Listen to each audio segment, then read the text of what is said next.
Good morning. Hope you're doing good this morning. Welcome back to 5 Minutes in the Word. And we are in the book of Proverbs, finishing up chapter 13 today. We will begin with verse 14.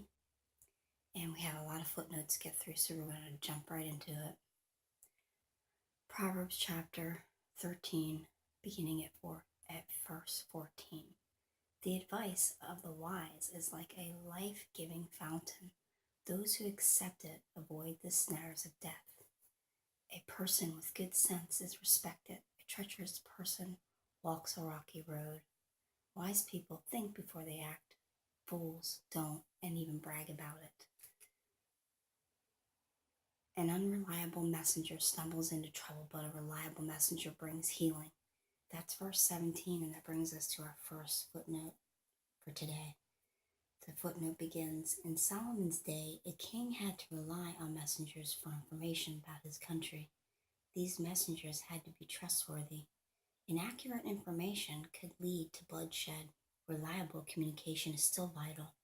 If the message received is different from the message sent, marriages, business, and diplomatic relations can all break down. It is important to choose your words well and to avoid reacting until you clearly understand what the other person means. Okay, back up to 18.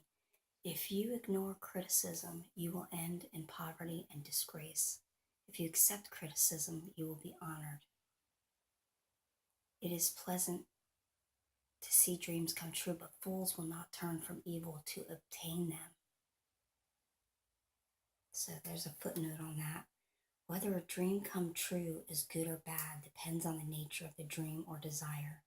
It is pleasant to achieve worthy goals, but not all goals are worthy pursuing. When you set your heart on something, you may lose your ability to access it objectively.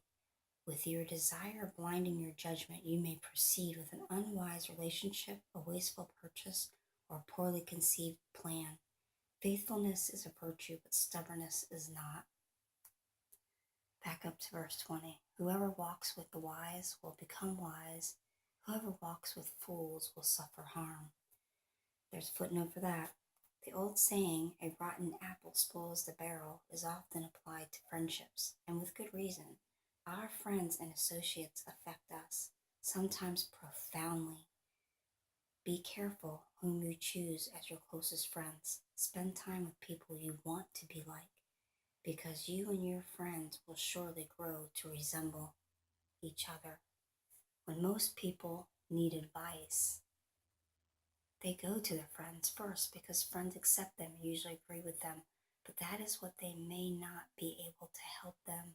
But that is why they may not be able to help them with difficult problems. Our friends are so much like us that they may not have any answers we haven't already heard. Instead, we should seek out older and wiser people to advise us. Wise people have experienced a lot in life and have succeeded. They are not afraid to tell the truth.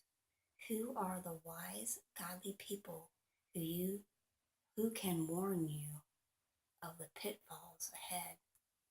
Wow, that's pretty profound. I like that. Okay, back up to verse 21.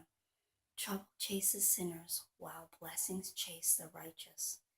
Good people leave an inheritance to their grandchildren, but the sinner's wealth passes to the godly.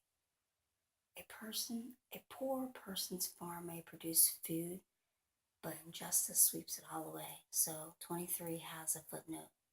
The poor are victims of an unjust society. The poor man's soil may be good, but unjust laws may rob him of his produce. This proverb does not take poverty lightly or wink at injustice. It simply describes what often occurs. We should do what we can to fight injustice of every sort. Our efforts may seem inadequate, but it is comforting to know that in the end, God's justice will prevail. Okay, verse 24. If you refuse to discipline your children, it proves you don't love them. If you love your children, you will be prompt to discipline them. And that has a footnote. It is not easy for a loving parent to discipline a child, but it is necessary. The greatest responsibility that God gives parents is the nurture and guidance of their children. Lack of discipline puts parents' love in question because it shows a lack of concern for the character development of their children. Disciplining children averts long range disaster. Without correction, children grow up with no clear understanding of right and wrong and with little direction to their lives. Don't be afraid to discipline your children. It is an act of love.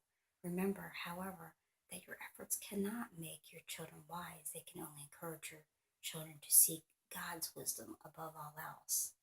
And the last verse, verse 25, the godly eat to their heart's content, but the belly of the wicked goes hungry. So we are way over 5 minutes. I'm going to say goodbye for now.